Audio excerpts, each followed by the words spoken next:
Hi hello friends, welcome back to Geethashree kitchen.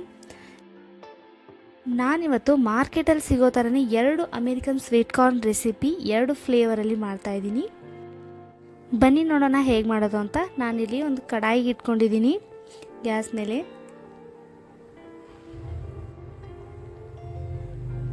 ಅದು ಬಿಸಿ ಆದಮೇಲೆ ಅದಕ್ಕೆ ನಾನು 1 ಗ್ಲಾಸಷ್ಟು ನೀರು ಹಾಕೋತಾ ಇದ್ದೀನಿ.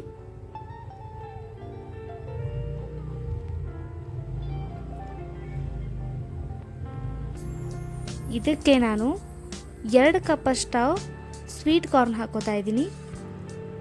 ಇದನ್ನು ಇವಾಗ ಒಂದು 5 ರಿಂದ 10 ನಿಮಿಷದಷ್ಟು ನಾವು ಪ್ಲೇಟ್ ಮುಚ್ಚಿ ಬಾಯ್ಲ್ ಮಾಡೋಕ್ಕೆ ಇಟ್ಕೋತಾ ಇದ್ದೀನಿ. ಫ್ರೆಂಡ್ಸ್, ನೀವು ನಮ್ಮ ಚಾನಲ್ಗೆ ಹೊಸದಾಗಿದ್ದರೆ ನಮ್ಮ ಚಾನಲ್ನ ಲೈಕ್ ಮಾಡಿ, ಶೇರ್ ಮಾಡಿ, ಹಾಗೆ ಸಬ್ಸ್ಕ್ರೈಬ್ ಕೂಡ ಮಾಡ್ಕೊಳ್ಳಿ. ಈಗ ಸ್ವೀಟ್ ಕಾರ್ನ್ ಬಾಯ್ಲ್ ಆಗಿದೆ. ನಾನು ಇದರಿಂದ ಬಾಯ್ಲ್ ಆಗಿರೋ ಸ್ವೀಟ್ ಕಾರ್ನಲ್ಲಿರೋದು 1 ಕಪ್ಪಷ್ಟು ಬಿಸಿಯಾಗಿರೋದನ್ನೇ ತೊಗೋಬೇಕು, ಆರದ ಮೇಲೆ ತೊಗೋಬಾರ್ದು. ಅದು ಬಿಸಿಯಾಗಿದ್ದಾಗಲೇ 1 ಕಪ್ಪಷ್ಟು ತಗೊಂಡಿದ್ದೀನಿ.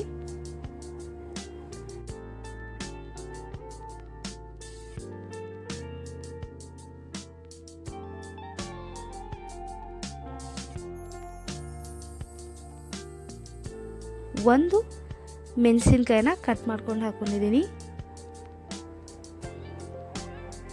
ಒಂದು ಸ್ವಲ್ಪ ಕೊತ್ತಂಬರಿ ಸೊಪ್ಪು.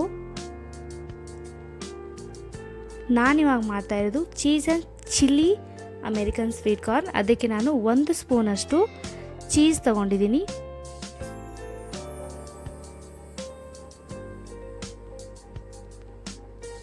ಅರ್ಧ ಟೀ ಸ್ಪೂನಷ್ಟು ಬಟರ್ ತಗೊಂಡಿದ್ದೀನಿ. ಬಟರ್ನ ಮೆಲ್ಟ್ ಮಾಡಿ ಹಾಕೋಬೇಡಿ, ಹಾಗೆ ಹಾಕೋರಿ. ಒಂದು ಅರ್ಧ ಟೀ ಸ್ಪೂನಷ್ಟು ಉಪ್ಪು. ಇದೆಲ್ಲದನ್ನು ನಾನಿವಾಗ ಚೆನ್ನಾಗಿ ಮಿಕ್ಸ್ ಮಾಡ್ಕೋತಾ ಇದ್ದೀನಿ.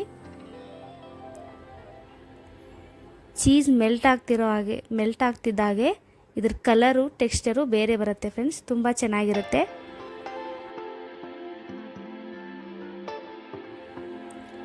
ಇದನ್ನು ಮಿಕ್ಸ್ ಆದ ಕೂಡಲೇ, ಇವಾಗ ಮಿಕ್ಸ್ ಆಗಿದೆ, ಇದನ್ನು ನಾನು ಸರ್ವಿಂಗ್ ಬೌಲ್ಗೆ ಹಾಕೋತಾ ಇದ್ದೀನಿ.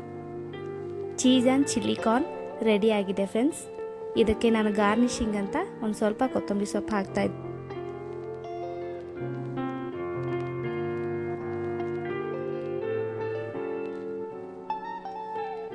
ಇನ್ನು ನಾನು 2ನೇ ಫ್ಲೇವರ್ನ ಮಾಡ್ತಾ ಇದ್ದೀನಿ. ಮತ್ತೊಂದು flavour masala American sweet corn.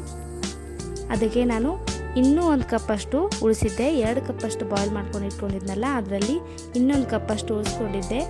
ಅದು 1 ಕಪ್ನ ತಗೋತಾ ಇದ್ದೀನಿ. ಅದಕ್ಕೆ ಒಂದು ಅರ್ಧ ಟೀ ಸ್ಪೂನಷ್ಟು ಉಪ್ಪು, ಒಂದು ಅರ್ಧ ಟೀ ಸ್ಪೂನಷ್ಟು red chilli powder, chaat masala ಅರ್ಧ ಟೀ ಸ್ಪೂನಷ್ಟು ತೊಗೊಂಡಿದ್ದೀನಿ, ಕೊತ್ತಂಬರಿ ಸೊಪ್ಪು ಒಂದು ಸ್ವಲ್ಪ,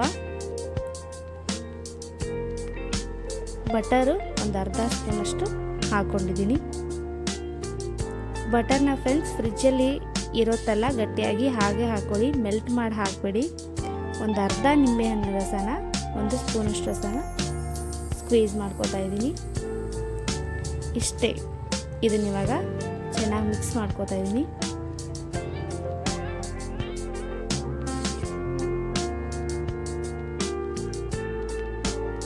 ಇವಾಗ ರೆಡಿ ಆಗಿದೆ ಫ್ರೆಂಡ್ಸ್. ಇದನ್ನು ಬೌಲಿಗೆ ಹಾಕೋತಾ ಇದ್ದೀನಿ. ಇದಕ್ಕೆ ಸ್ವಲ್ಪ ಗಾರ್ನಿಷಿಂಗ್ಗೆ ಅಂತ ಕೊತ್ತಂಬರಿ ಸ್ವಲ್ಪ ಹಾಕೋತಾ ಇದ್ದೀನಿ. ಈಗ ನಾನು ರೆಡಿ ಮಾಡಿಟ್ಟಿರೋಂಥ 2 ಮಸಾಲಾ ಸ್ವೀಟ್ ಕಾರ್ನ್ಸು ರೆಡಿಯಾಗಿದೆ. ಒಂದು cheese and chilli masala sweet corn, ಹಾಗೆ ಒಂದು ಮಸಾಲಾ ಸ್ವೀಟ್ ಕಾರ್ನ್ ರೆಡಿಯಾಗಿದೆ. ಫ್ರೆಂಡ್ಸ್, ನೀವು ಈ ರೆಸಿಪಿನ ಟ್ರೈ ಮಾಡಿ, ಹಾಗೆ ಹೇಗೆ ಬಂತು ಅಂತ ನನಗೆ ಕಮೆಂಟ್ ಬಾಕ್ಸಲ್ಲಿ ತಿಳಿಸಿ. Thank you for the watching.